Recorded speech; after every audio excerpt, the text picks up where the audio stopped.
अंतस ध्यान की प्रक्रिया में, मेडिटेशन के प्रोसेस में उतरते चले जाना। अंतर्मुखता तेरे जीवन का स्वभाव है। ध्यान कुंजी है, चाबी है, मास्टर की है धर्म को जानने की, अपने अस्तित्व को जानने की। यही एकमात्र सीढ़ी है धर्म रूपी मंदिर में प्रवेश करने के लिए। इसी सीढ़ी पर पांव रखते ही तुम धर्म के मंदिर में प्रवेश करने लगते हो, अर्थात स्वयं स्वरूप की जानकारी, उसकी स्मृति, उसकी सुरति में उतरने लगते हो। सेल्फ रिमेम्बरेंस का ये पावन पवित्र टेम्पल तेरा अपना जीवन है, इसी में उतरते चले आना। आइए हम बाहर से भीतर की ओर मुड़ाएं। जो जो हम अपने से दूर जाते हैं संसार मिलता है, और जैसे जैसे हम अपने समीप होते जाते हैं, अपने निकट होते जाते हैं, अपने में सिमटते चले जाते हैं, तो हमको सत्य स्वरूप का दर्शन होने लगता है। बाहर की दोनों पलकें मूंदते ही बहुत सहज अवस्था में मान पूर्वक शांत स्वभाव में देखते चले जाना।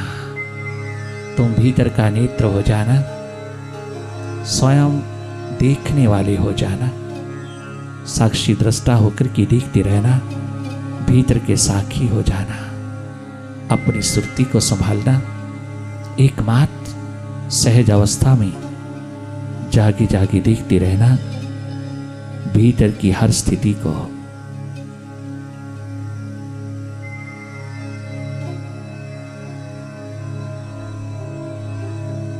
जागे जागे देखते रहना भीतर के अंधेरों में मन का खेल, मन का जादू, मन का विस्तार देखते चले जाना। तुम तमाम विचारों से हटते चले जाना, विचारों की गति को देखते चले जाना। अच्छा है, बुरा है, शुभ है, अशुभ है, भला है, बुरा है, जो भी तेरे भीतर की तल से, मनस तल से तरंगों के रूप में उठ रहा है, ये सब विचारों की तरंगों को तुम बड़ी मस्ती से देखते चले जाना। कहीं अटक ना जाना, कहीं रुक ना जाना, कहीं कछु पकड़ना नहीं, किसी थॉट के साथ कोई आइडेंटिफिकेशन नहीं रखना, किसी थॉट में इंडल्ज नहीं होना, कहीं पार्टिसिपेट नहीं करना, कहीं इन्वॉल्व नहीं होना मन के खेल में। तुम स्वयं मन से हट करके मन की तमाम जादूगरी को देखते रहना जागे जागे। हम सबका स्वभाव है देखना, साक्षी दृष्टा होकर के देखना, एकमात्र देखना, कहीं दखल नहीं देना मन की गति में, मन को रोकना नहीं, मोड़ना नहीं, दबाना नहीं, कहीं लगाना नहीं, इसको कहीं जोड़ना नहीं, कहीं किसी प्रकार से इसको समझाना नहीं। जो हो रहा है उसको देखते चले जाना। मन का स्वभाव है भीतर नहीं बाहर की ओर जाना। भीतर नहीं रहता, टिकता नहीं, बहुत चंचल है, बहुत स्कैटर्ड है, एक मन नहीं, अनंत अनंत मन है। किसको समझाएं, किसको पकड़ें, किसको भीतर लाएं। एक तरफ से कान पकड़ के भीतर लाते हैं तो दूसरी ओर से बाहर बह उठता है, ये कहीं ना कहीं से बाहर चला जाता है। जाने देना। मन का स्वभाव हर पल, हर क्षण, हर मोमेंट बदलाहट का है, भग दौड़ का है। इस पे कोई अंकुश नहीं लगाना, इसको रोकना नहीं, बस तुम स्वयं रुक जाना भीतर। तुम मन नहीं हो, तुम मन के दृष्टा साक्षी साखी हो, तुम मन के वो देखने वाले हो, तुम मन के मालिक हो, मास्टर हो। तुम मन से हट करके मन की गति को देखना, मन माया के विस्तार को देखना, इसके पल पल रंग ढंग खेल चाल जाल को देखना, इसके द्वंद्व को, डुअलिटीज को देखते चले जाना, इसके स्वभाव को समझते चले जाना। हर पल बाहर की ओर जा रहा है, हर पल पास्ट और फ्यूचर की रस्सियों में झूल रहा है, हर पल भूत भविष्य में जा रहा है, भीतर नहीं रहता। भीतर इसका स्रोत नहीं है, इसका स्रोत बाहर है। ये बाहर अपने स्रोत की ओर जा रहा है, तुझे रोकने का अधिकार नहीं है, इसे जाने देना। परंतु तेरा स्रोत भीतर है, तेरी जड़ भीतर है, तेरा निवास भीतर है, वर्तमान में है। तुम भीतर रहना और मन की जादूगरी को देखते रहना, मन के खेल को देखने वाले हो जाना। ये स्वतः ही तेरे भीतर अपने आप तेरे अंतर्गत होता चला जाएगा, स्वयं समर्पित होगा। तूने कुछ करना नहीं, एकमात्र अपनी याद, अपनी सुरती, अपनी स्मृति को जगाते चली जाना। तुम वही होना जो तुम हो, देखने वाली, निष्पक्ष निरपेक्ष होकर के देखना, एक न्यूट्रल एनर्जी होकर के देखते चले जाना, केवल देखना।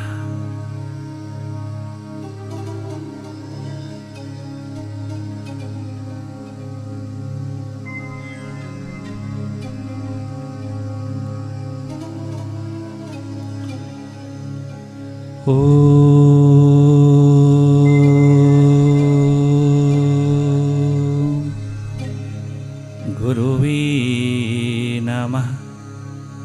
ओम गुरुवे नमः। ओंकार गुरुवे नमः।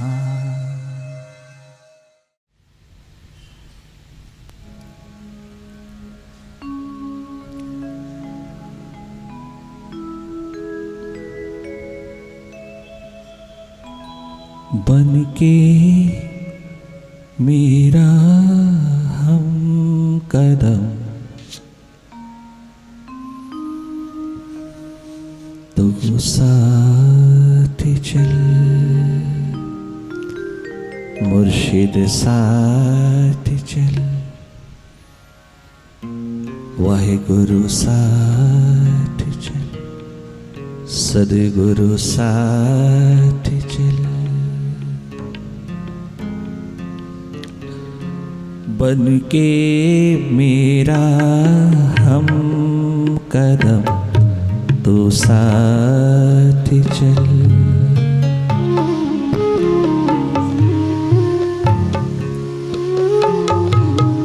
बन के मेरा हम कदम, तो साथ चल, तो साथ चल। कुछ तो हो तन्हाई कम, तो साथ चल, कुछ तो हो कठिनाई कम, तो साथ चल। बन के मेरा हम कदम, तो साथ चल।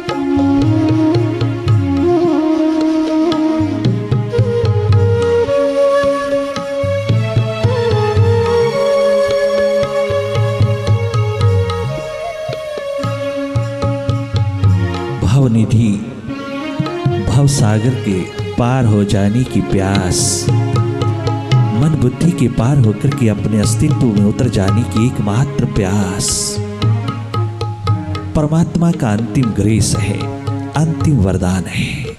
प्यास प्रभु मिलन की, अपने अस्तित्व में उतर करके जीने की, अपनी स्वाभाविक जिंदगी को उपलब्ध करके इस धरती पर मालो माल होकर के जीने की एकमात्र प्यास, ये प्यास प्राणों में उतर पाती है, ये पॉसिबिलिटी घटित हो पाती है जब मन का मीत मिलता है, जब कोई जागा पुरुष मिलता है, जब कोई सद्गुरु अपने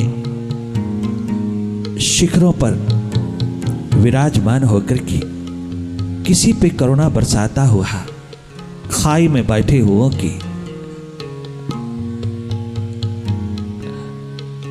द्वार पर उतर आता है, उनके कदमों के साथ कदम मिलाकर के चलने को तैयार हो जाता है। वो करुणाजनक दयानिधि, वो दयालु कृपालु पूर्ण सद्गुरु अर्जुन के कदमों पर उतर आया है। भगवान श्री कृष्ण 16 कला संपूर्ण होकर के भी सद्गुरु का रूप सहयोगी बनकर के सद्गुरु का रूप होकर के अर्जुन के समक्ष खड़ा हो गया है। अर्जुन में प्यास नहीं है, अर्जुन तो भगोड़ेपन में उतरा है। अर्जुन के भगोड़ेपन को दूर करने का एक दर्द उठा है सद्गुरु के अंदर। वो भटका है, परंतु भटकाव कितनी बार भी आए वो तुझको कोई ना कोई सबक दे जाता है, कोई ना कोई अनुभव दे जाता है। कईयों की जिंदगी में, प्रभु मार्ग पर चलने वालों में, उनमें से कईयों की जिंदगी में भटकाव बहुत जरूरी है। भटकाव दर्पण बनकर के आता है और तुझको तेरा असली चेहरा दिखाता चला जाता है। उन भटकाओं से घबरा करके घर बैठ जाना, उन भटकाओं से घबरा करके तुम प्रभु मार्ग छोड़ बैठे, अपनी खोज, अपनी तलाश, अपनी भीतर की तमन्ना को, अपने भीतर की प्यास को छोड़ बैठे तो पीठ कर दो कि मैं तो योग्य नहीं हूं, मैं कैपेबल नहीं, मेरे भीतर पोटेंशियल नहीं है, मैं बहुत कमजोर हूं, भीतर का बहुत वीक हूं, मैं फिसल जाता हूं, मैं भटक जाता हूं। परंतु जो प्यास प्रभु ने उतारी है या मुर्शिद ने उतारी है वो तुझे छोड़ते नहीं, वो दर्द, वो प्रेम तुझे छोड़ नहीं पाता। तो पुनः अपना सर उठाता है और भटकावों के पार होता चला जाता है। सद्गुरु मुर्शिद मन का मीत, एकमात्र तेरा सहयोगी मित्र दोस्त हर कदम के ऊपर तुझको संभालता चला जाता है। अगर किसी व्यक्ति ने कुम्हार का कर्म देखा हो, कुम्हार को कर्म कमाते देखा हो, तो वो समझ जाएगा सद्गुरु की करनी को कुम्हार क्या करता है। कुम्हार माटी के एक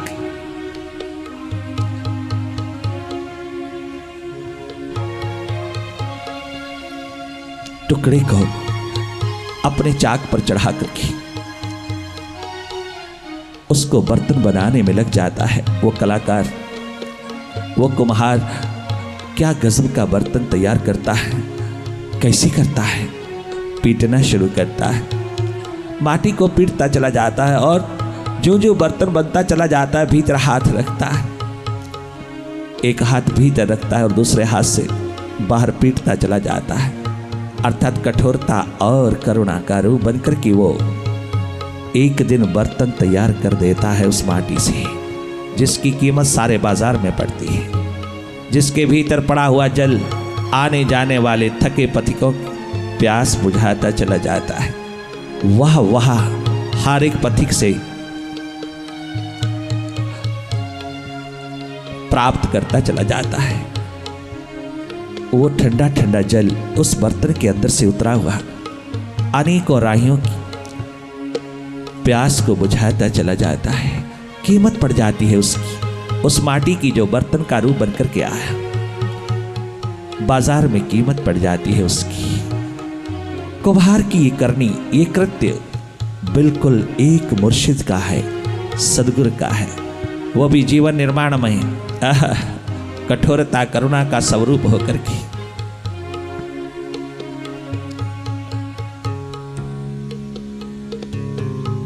जहां सुविधाएं प्रदान करता चला जाता है, वहां साथ साथ साधना का दीप भी जलाता चला जाता है। सुविधा और साधना का सम्मिश्रण, कठोरता और करुणा का सम्मिश्रण एक दिन तुझको जीवन प्रदान कर देता है, एक दिन तुझको बंदा बना करके संसार में खड़ा कर देता है, जीवन ज्योत जगा देता है। सदगुरु की, मुर्शिद की पावन पवित्र करनी से इंसान का जीवन चारों युगों में आबाद हो जाता है। वो कीमत पा जाता है इस जन्म की, वो कीमत पा जाता है इन श्वासों। जिसने अवसर चूका उसके हाथ कुछ नहीं लगा, और जिसने भटक भटक करके भी अपने अवसर को अपने हाथ में रखा, पुनः पुनः उठा, पुनः पुनः अपनी दिशा संभाला, पुनः पुनः अपने समर्पित भाव को संभाला, पुनः पुनः वो अपने सदगुरु के दामन में उतरता चला गया। बार बार भटका, बार बार उठा, बार बार दिशा को पीट दिया, बार बार दिशा विहीन हुआ, बार बार दिशा की ओर उन्मुख हुआ। इसी प्रोसेस में एक दिन सदगुरु के हाथ से निर्मित हो जाता है। अनेकों की जिंदगी में भटकाव जरूरी होता है, परंतु सबकी जिंदगी में नहीं, सबकी जिंदगी में ऐसा नहीं होता। धन्य धन्य है वो जीवन जो अपने आप को सदगुरु रूपी कलाकार के हाथ सौंप देता है, और ये सौंपता भी तभी है जब उसमें प्यास हो। सबसे पहले ग्रेस परमात्मा की उतरती है कि वो प्यास जगती है। जो प्यास तुझको अपनी दिशा की ओर, 11वीं दिशा की ओर मोड़ती चली जाती है, और उन राहों पर एक ना एक दिन सदगुरु का महान पदार्पण होता है, उस सहयोगी मित्र का मिलन होता है, जो तुझको तेरा बाजू पकड़ करके साथ साथ चल करके कदम दर कदम कंधे से कंधा मिलाता हुआ पुनः तेरी यात्रा को प्रारंभ करने में तेरे साथ जुट जाता है। फिर काखा गा से शुरू करता है सदगुरु। हालांकि उसको काखा गा से शुरू करने की जरूरत नहीं है पक्षी माँ की तरह, परंतु वो करता है। इतनी करुणा, इतनी दया, कृपा, अनुकंपा, रहमत का भंडार हो जाता है वहाँ। साथ साथ अर्जुन के चल रहा है सदगुरु।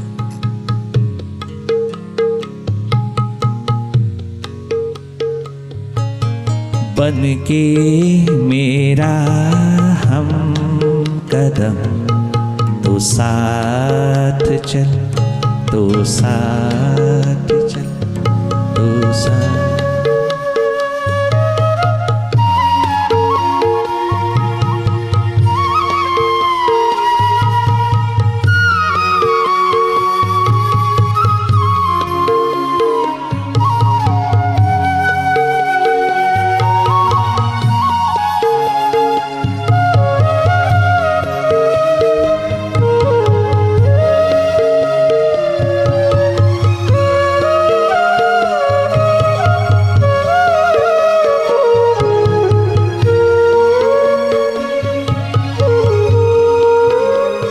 प्रभु प्यास के मार्ग पर, प्रभु प्रेम के मार्ग पर एक बात आज अच्छी तरह से समझ लेना दीवानों। भीतर के मस्त मतवाले परवानों, उस प्रभु की आस में डूबे हुए प्यारे मुमुक्षुओं, पिपासुओं, वही आते हैं यहाँ। मस्तों की दुनिया में केवल एकमात्र प्यासे दीवाने ही आते हैं। सभी पिपासु, मुमुक्षु, खोजी मस्तों को हम ये कहते हैं कि प्रभु मार्ग पर चलते चलते प्रभु प्यास की दुनिया में उतरे हुए हैं। कितनी भी भटकाव आए, कितनी बार भी गिरो तुम, कितनी बार भी भटको तुम, कितनी बार भटकाव आए, डरना नहीं, घबराना नहीं, घर बैठना नहीं। यह डर ये भय कि हम पुनः कहीं भटक जाएंगे तो क्या होगा। एक बार भटके, 2 बार भटके, 3 बार भटके, अपने को भी बदनाम किया, अपने गुरु सदगुरु को भी बदनाम किया, चारों ओर के वातावरण को भी बदनाम किया। अब नहीं, अब और उस द्वार पर कदम नहीं रखेंगे, अब और उस द्वार पर नहीं जाएंगे, क्योंकि हम बहुत कमजोर हैं, हम भटक जाता है। नहीं, तुम अपना उद्यम नहीं छोड़ना, तुम अपना एडवेंचर ना छोड़ना। शायद ये भटकाव गुरु की करने में हो रहा है, शायद ये भटकाव तेरे जीवन को खड़ा करने के लिए बहुत जरूरी है। शायद ये उसी की माया चल रही है, उसके प्रति समर्पित होकर के बार बार उठना, बार बार कदम उठाना, बार बार उस मार्ग को लांघना, बार बार प्रयास यत्न करना, बार बार अपनी प्यास को जगाना, बार बार प्यास के शिखरों को तुम सींचते चले जाना, पुनः पुनः उठना, भटकाव से डरना नहीं। भगवत्ता की प्राप्ति में अनेकों बार भटकाव आएंगे, किंतु इसी जन्म में सभी भटकावों को पार कर देना। एक मुर्शिद का दामन हाथ में रख करके उस मुर्शिद की याद को, मुर्शिद के दामन को अपने हाथ में पूरी तरह से संजो करके, संभाल करके, उसको, उस दामन को थाम करके पुनः पुनः उठना। कभी भी पैसिव नहीं बनना, कभी निराश नहीं होना, कभी डिजेक्टेड नहीं होना, डिसअपॉइंटेड नहीं होना, डिस्गस्टेड नहीं होना, किसी कीमत के ऊपर भी डिसअपॉइंटेड नहीं होना। निराशा तेरे द्वार पर, हताशा तेरे द्वार पर एक सबसे बड़ा पाप है, सबसे बड़ा महापाप है। प्रभु प्यास के मार्ग पर चलने वालों के लिए हताशा, निराशा कदाचित आने नहीं देना, कॉम्प्लेक्स आने नहीं देना। कितना भी भटको तुम, कितने भी भटकाव आए, पुनः पुनः उठना, पुनः पुनः कदम उठाना, पुनः पुनः गुरु के दामन को पकड़े रखना, पुनः पुनः उसकी चरण शरण में लौटते चले आना, तनिक मात्र घबराना नहीं। और जिन जिन कारणों से भटकाव आते हैं वो हृदय खोल करके उसके सामने रख देना। अपने तमाम हृदय की पोटली को बार बार अपने मुर्शिद के द्वार पर खोलना, ओपननेस धारण कर लेना, खुलापन तेरे और उसके बीच में सदा उतरता चला जाए। जैसे एक एक कमजोरी, एक एक कमी, एक एक दुर्बलता अर्जुन ने अपने भगवान श्री कृष्ण सदगुरु के सामने रखी और 3 घंटे के अंदर उसने रजो, तमो, सतो तीनों प्रकृति के गुणों के पार होकर के, गुणातीत होकर के अपने अस्तित्व को जान लिया। ठीक उसी तरह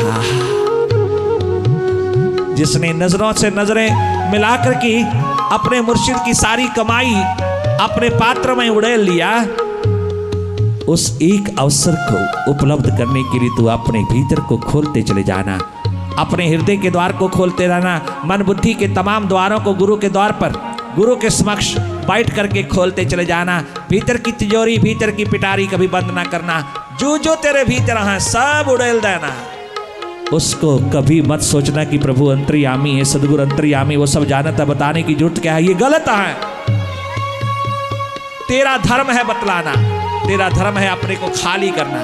वो अंतर्यामी है, वो ओमनी प्रेजेंट है, ओमनी पोटेंट है, ओमनीशिएंट है, वो सर्वज्ञ है, सब जानता है, किंतु तेरा धर्म है तो अपनी पोटली खोल करके निर्भर होता जा, भटकाव रहित होता जा। अगर तू पोटली नहीं खोलेगा, अपने भीतर की तिजोरी नहीं खोलेगा, तू अगर अपने भीतर की तमाम कमजोरियों, कमियों से भरी हुई ये पोटली नहीं खोलेगा, तो तू निर्भर कैसे होगा। गुरु जानता हुआ भी, सब कुछ जानता हुआ भी, सदगुरु सब तरह का सर्वज्ञ होते हुए भी तेरा धर्म है तो निर्भर हो जा। तू अपना सारा भार उसके चरणों पर रख दे। जैसे युधिष्ठिर अपना रथ लेते रात के समय चले जा रहे हैं अपनी प्रजा को देखने के लिए, इंद्रप्रस्थ की बात, एक पथिक उसी राहों पर जा रहा है, उसके सिर के ऊपर पोटली बहुत भारी है, पैदल जा रहा, थका मांदा देखा। युधिष्ठिर महाराजा ने अपना रथ रोक लिया और कहा, भाई बहुत थके मांदे लगते हो पथिक, हाँ कोई सहारा चाहिए, अगर बहुत थकावट है, बहुत दूर है तेरी मंजिल, तो तू आजा तू मेरे इस रथ पे पीछे बैठ जा, मैं तुझे वहां छोड़ दूंगा जहां तेरी मंजिल है। रथ पे सवार कर दिया, किंतु उसने अपनी पोटली अपने सिर पर ही रखा। युधिष्ठिर महाराजा ने चलते चलते कहा पीछे मुड़ करके, अरे भाई हाँ, अपनी पोटली तो सिर से हटा करके, उठा करके, उतार करके नीचे रख देना, इतनी जगह है रथ के अंदर, तू 50 पोटलियां रख सकता है, इतनी जगह है। अरे पोटली, ये सिर पे रखी हुई पोटली क्यों नहीं उतार करके रख देता। नहीं महाराजा जी, बिल्कुल नहीं, आपने इतना सहारा दिया, आपने इतना सुख दिया, आपने मेरी सारी थकान दूर कर दिया, मुझको अपने रथ पे सवार करके, और ये पोटली मैं उतार करके रख दूं, ये भी रख दो? नहीं, मैं ये काम नहीं करूंगा, ये पोटली सिर पर ही ठीक है, इसके लिए मैं नहीं, बिल्कुल तैयार नहीं। आपने मुझे स्थान दिया, जगह दिया बैठने की, आपका बहुत शुक्रिया, बहुत धन्यवाद, किंतु ये पोटली नहीं रखूंगा, इतना भार मैं रथ पर नहीं आने दूंगा। युधिष्ठिर महाराज बहुत खिलखिला के हंसे। क्या गजब का सिंपल व्यक्ति है, क्या गजब का इंसान है। आहा, कहता है ये पोटली का भार मैं रथ पे नहीं आने दूंगा, ये भार मेरे सिर पर ही रहे। आहा, क्या गजब का इशारा किया है महापुरुषों की वाणियों ने। युधिष्ठिर ने कहा, अरे ओ भाई, इसको सिर पे रख तो भी भार रथ पर ही आ रहा है, और इसको रथ पे रख दे तो भी भार रथ पर ही आ रहा है। तुम अपना भार क्यों नहीं उसके चरणों पर चढ़ा देते? भले तुम सिर पे चढ़ाए हो, अंदर छिपाए हो, लगता है कि वो भार तू उठा रहा है। अपने गुरु को इतना दुख क्यों दूं, अपने कष्ट क्यों दूं, अपने मुर्शिद को? परंतु मुर्शिद तो कष्ट भोग ही रहा है, वो तो तेरे भार का दुख भोग ही रहा है। क्यों ना तू उस भार को अपने हृदय से, अपने सिर से, अपने दिल से उतार करके नीचे रख दे उसके चरणों पर। कम से कम तू तो निर्भर हो जा। तू अपना हृदय खोल दे उसके द्वार पर। अपने भीतर जो भी है तेरा धर्म बनता है बताना, तू उससे निर्भर हो जाएगा। तू फूल की न्याय हल्का फुल्का हो जाएगा। तू स्वयं तो उस द्वार पर कृतकृत्य होने का अवसर प्राप्त कर लेगा। तू स्वयं इन राहों पर चलने के योग्य बनता चला जाएगा। और अगर तूने भीतर ही दबाए रखा, भीतर छिपाए रखा, भीतर ही पोटली रखा अपने दिल में, नहीं पिटारी खोल करके तूने बताया, भले तेरा गुरु कितना सर्वज्ञ है, कितना जानता है, कण कण की जानत है, रग रग की जानत है, कितना भी वो सर्वज्ञ है, ओमनी प्रेजेंट है, ओमनी पोटेंट है, ओमनीशिएंट है, परंतु तेरा धर्म है अपना हृदय खोल देना। तू अपनी ओर से निर्भर हो जा, फिर वो कर्म जैसा मर्जी कमाए उसके हवाले होके जी ले। ये प्यास की एक महान धारा समर्पण का रूप बनती है जब, तो फिर सत्य का दीप जलने में तनिक मात्र देर नहीं लगती। प्रोफेसर उस भार को उतार नहीं पाया था। वो असंग नाम का प्रोफेसर उस भार को जैसे ही उतारता है अपनी नजरों में करुणा का रूप लेकर के, उसी वक्त सदगुरु प्रकट हो जाता है उस भार को संभालने के लिए। बहुत सुंदर कहा उस असंग नाम के महान साधक ने, जो एक नंबर के संत हो गए, जो स्पिरिचुअल मास्टर हो गए गुरु कृपा से। फिर कहीं तुम ओ मुर्शिद, फिर कहीं तुम खफा न हो जाना, फिर कहीं तुम खफा न हो जाना, फिर कहीं तुम खफा न हो जाना। जिंदगी से जुदा न हो जाना, जिंदगी से जुदा न हो जाना, फिर कहीं तुम खफा न हो जाना, फिर कहीं तुम खफा न हो जाना। जिंदगी से जुदा न हो जाना, जिंदगी से जुदा न हो जाना, फिर कहीं तुम खफा न हो जाना, फिर कहीं तुम खफा न हो जाना, फिर कहीं तुम